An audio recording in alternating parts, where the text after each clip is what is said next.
ఆంధ్రప్రదేశ్కు సంబంధించి మరో బ్రేకింగ్ న్యూస్ అయితే చూస్తున్నాము. ఏపీలో మొత్తం 14 నియోజకవర్గాలను సమస్యాత్మక స్థానాలుగా ఈసీ అయితే ప్రకటించింది. ఈ క్రమంలోనే ఆ 14 చోట్ల 100% వెబ్ కాస్టింగ్ తో పాటు ప్రతి పోలింగ్ బూత్ లో కూడా సీసీ కెమెరాస్ ను ఏర్పాటు చేయబోతోంది ఈసీ. అలానే ఆ నియోజకవర్గాల్లో భారీగా కేంద్ర బలగాలను సైతం మోహరించబోతుంది. పల్నాడు జిల్లాలోని పెద్దకూరుపాడు, వినుకొండ, గురుజాల, మాచర్ల నియోజకవర్గాలను సమస్యాత్మక ప్రాంతాలుగా ఈసీ గుర్తించింది.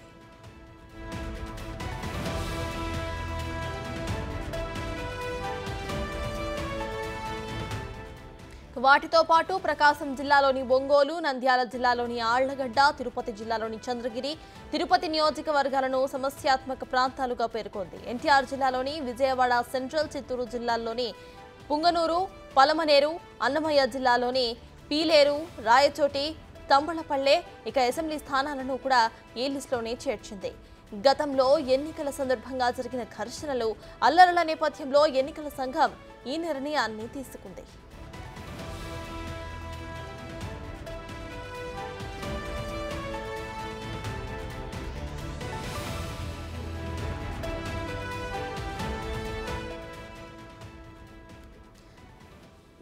ఆంధ్రాలో మొత్తంగా 14 నియోజకవర్గాలను అయితే సమస్యాత్మక స్థానాలుగా ఈసీ ప్రకటించింది. ఇదే విషయంపై పూర్తి డీటెయిల్స్ ను మా ప్రతినిధి శివ అందిస్తారు. శివ, చెప్పండి, మొత్తము 14 కాన్స్టిట్యుయెన్సీస్ అయితే ప్రాబ్లమాటిక్ స్థానాలుగా అయితే ఇటు ఈసీ చెప్పడం జరిగింది. అయితే అక్కడ ఎటువంటి భద్రతా చర్యలు తీసుకోబోతున్నారు? ఇక పోలింగ్ సమయాల్లో కూడా ఏమైనా మార్పులు ఉండే అవకాశం ఉందనుకోవచ్చా? మొత్తం మీద చూసుకుంటే మార్పులు చేర్పులకు సంబంధించి ఏముండదు. పోలింగ్ సరళికి సంబంధించి అత్యంత హై సెన్సిటివ్ నియోజకవర్గాలకు సంబంధించి కూడా 14 నియోజకవర్గాల్ని రాష్ట్ర ఎన్నికల సంఘం, కేంద్ర ఎన్నికల సంఘానికి సిఫార్సు చేసింది. ప్రధానంగా చూసుకుంటే ఇటీవల ప్రతిపక్ష పార్టీలు ఫిర్యాదు చేసిన దాన్ని బేరేజ్ వేసుకొని, అలాగే గతంలో జరిగిన స్థానిక సంస్థల ఎన్నికలు, జెడ్పీటీసీ, ఎంపీటీసీ ఎన్నికల సమయంలో, మొన్న జరిగిన పట్టభద్రుల ఎన్నికల్లో ఏదైతే హింసాత్మక సంఘటనలు జరిగాయో, ముఖ్యంగా చూసుకుంటే తిరుపతి, పొంగనూరు, తంబళ్లపల్లి, పీలేరు, రాయచోటి నియోజకవర్గాల్లో ఏ స్థాయిలో గొడవలు జరిగాయో రాష్ట్ర వ్యాప్తంగా తెలిసిన విషయమే. ఈ నేపథ్యంలో వాటితో పాటుగా ఒంగోలుకు సంబంధించి ఇటీవల ఒంగోలు పట్టణంలో జరిగిన గొడవ నేపథ్యంలో, అలాగే 2 జిల్లాలని చాలా హై సెన్సిటివ్ గా తీసుకున్నారు. ప్రధానంగా ఉమ్మడి చిత్తూరు జిల్లా, ఉమ్మడి గుంటూరు జిల్లా. ఉమ్మడి చిత్తూరు జిల్లాకు సంబంధించి 6 నియోజకవర్గాల్ని హై సెన్సిటివ్ గా తీసుకోవడం జరిగింది. అలాగే ఉమ్మడి గుంటూరు జిల్లాలో అందులో పల్నాడు నియోజకవర్గం అంటే నరసరావుపేట పార్లమెంట్ పరిధిలో 4 నియోజకవర్గాలని, అలాగే కర్నూలు, కడప, ప్రకాశం జిల్లాలకు సంబంధించి ఒక్కొక్క నియోజకవర్గాన్ని, మొత్తం 14 నియోజకవర్గాలకు సంబంధించి కూడా హై సెన్సిటివ్ నియోజకవర్గాలుగా కేంద్ర ఎన్నికల సంఘం సిఫార్సు చేసింది. ఆయా ఎస్పీలు పూర్తి స్థాయిలో బాధ్యతారహితంగా వ్యవహరించకూడదు, కఠినంగా వ్యవహరించాలి. ఎక్కడ ఎటువంటి సంఘటన జరిగినా అణచివేసే విధంగా వ్యవహరించాలి.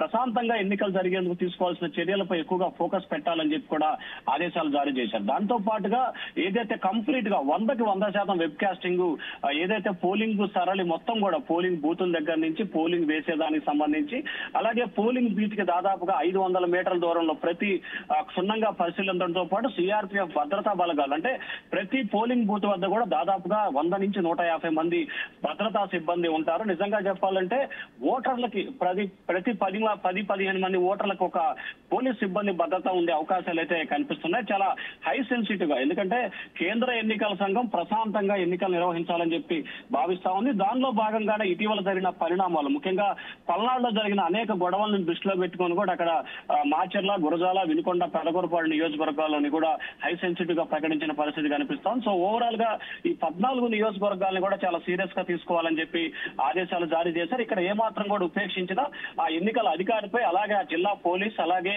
రిటర్నింగ్ అధికారి ఎవరైతే ఆర్ఓ ఉంటారు, జిల్లాకు సంబంధించిన ఎన్నికల అధికారులు ఉంటారో వారిపై కూడా చర్యలు తీసుకునే అవకాశాలు అయితే స్పష్టంగా కనిపిస్తున్నాయి. కానీ పోలింగ్ టైం సంబంధించి మాత్రం ఎటువంటి మార్పులు చేర్పులు జరిగే అవకాశం అయితే లేదు. సప్తాస్. Right, thank you Shiva.